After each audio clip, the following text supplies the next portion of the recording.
Muy buenas.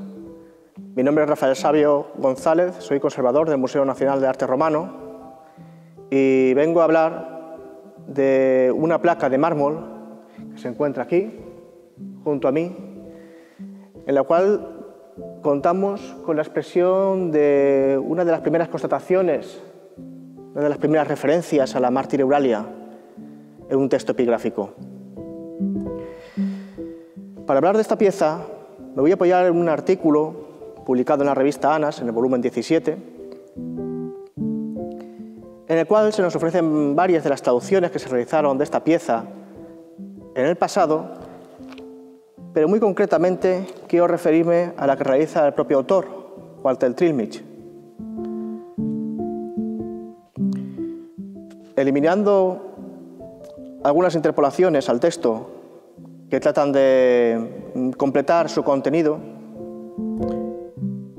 la traducción sería esta: Mártir Eulalia, quédate ya aplacada con esta casa, tuya por derecho, para que el enemigo se aperciba de ello y salga huyendo, cubierto de vergüenza. Así que pueda florecer esta casa y sus vecinos bajo tu protección. Amén. El artículo en torno a esta inscripción, que constituye una contribución monográfica sobre la misma, expone las diferentes teorías que se han ido realizando en torno a esta pieza, pero también contrapone a las mismas una propuesta que podríamos considerar no quizá definitiva, pero sí bastante elocuente. Y es esta propuesta a la que me quiero referir durante los siguientes minutos. Según Walter Trilmich, la pieza no dataría en el siglo VII, como han propuesto algunos autores, sino 100 años antes, y se enmarcaría en el final de las disputas establecidas en la ciudad entre católicos y arrianos. Los arrianos se pueden considerar como actualmente se viene considerando una desviación del cristianismo, con algunos matices respecto al mismo, y que era seguido, y por eso tiene tanto interés en este periodo, por los diferentes monarcas de origen visigodo establecidos en la península ibérica, por lo menos a lo largo de gran parte del siglo VI. Estos monarcas, y en particular uno de los más renombrados entre los mismos, Leovigildo, había intentado imponer el culto arriano en diferentes puntos de la península ibérica, pero más particularmente habían hecho hincapié en enfrentarse con la Iglesia Católica en el contexto de la ciudad de Mérida, donde a tales imposiciones se contrapuso la figura de uno de los obispos más insignes de la ciudad, el obispo Masona, y vemos cómo, designado por el propio Leovigildo, llega a la ciudad un obispo de signo arriano, llamado Osuna, el cual va tomando posiciones en la urbe y haciéndose con el control de varias iglesias de la ciudad. Parece ser que una de estas iglesias, de las que intentó tomar el control, fue la propia Basílica de Santa Eulalia. Masona se opuso a ello, al principio, en un plano, digamos, dialogante, pero cuando al parecer, y según nos narra un texto de bastante valor de este periodo, como es la vida de los Santos Padres de Mérida, consiguió vencer dialécticamente al obispo arriano, Leovigildo desterraría de la ciudad a la figura de Masona y conseguiría seguramente tomar el control el propio Osuna de las diferentes iglesias de la ciudad, entre ellas la propia Santa Eulalia. De ahí que esta inscripción tiene 4 expresiones que Walter Trilmich intenta poner en conexión con estos episodios. Por una parte, nos encontramos con la figura de la mártir Eulalia. Por otra parte, habla de la presencia de un enemigo que con anterioridad se identificaba con Satanás. También habla de algo muy curioso relacionado con Santa Eulalia, como sería el hecho de que tiene que ser aplacada, ha tenido que ser aplacada.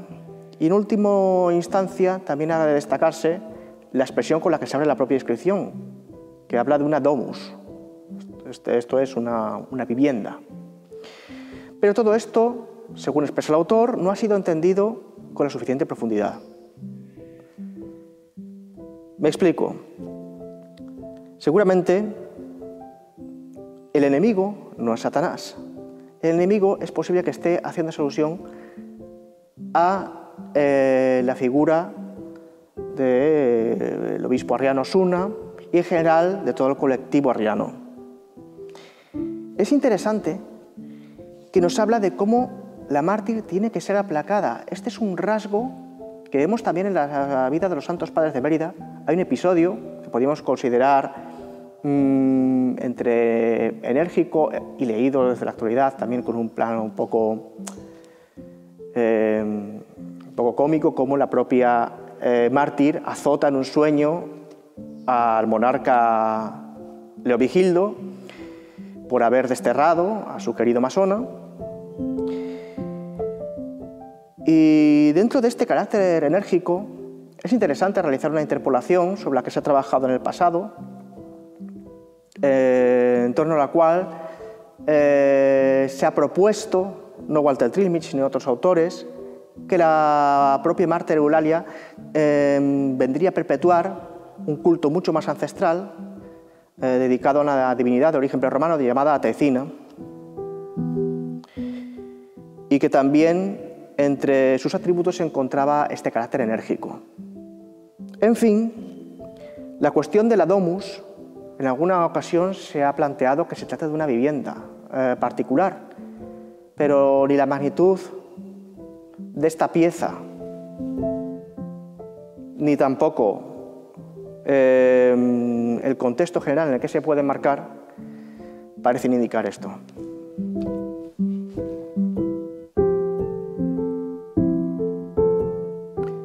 La domus, de este modo, no debe ser otra cosa que uno de los diferentes conventos ya existentes en la ciudad y que, a decir de la vida de los santos padres de Mérida que acabamos de citar,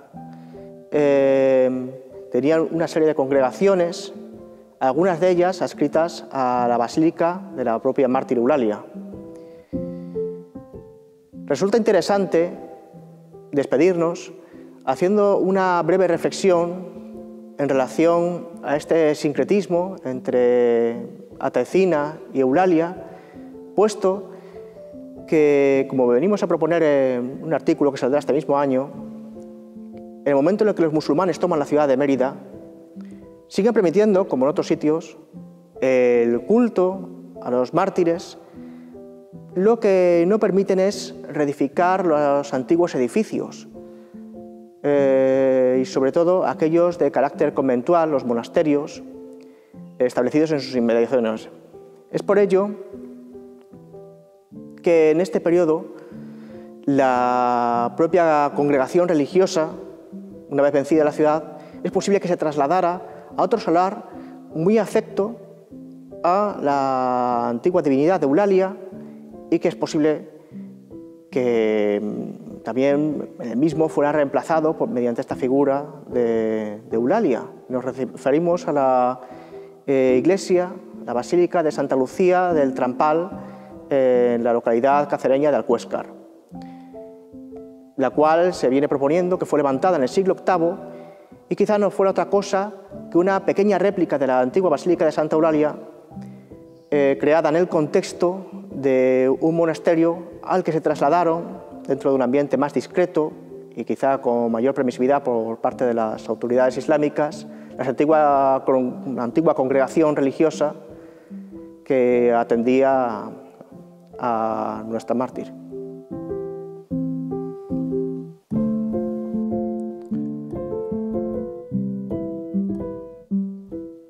Con esto me despido, espero que este vídeo haya sido de vuestro interés y os esperamos para la visita física de la pieza cuando queráis, aquí en la sala octava de la planta segunda del museo, que es donde se exhibe en la actualidad.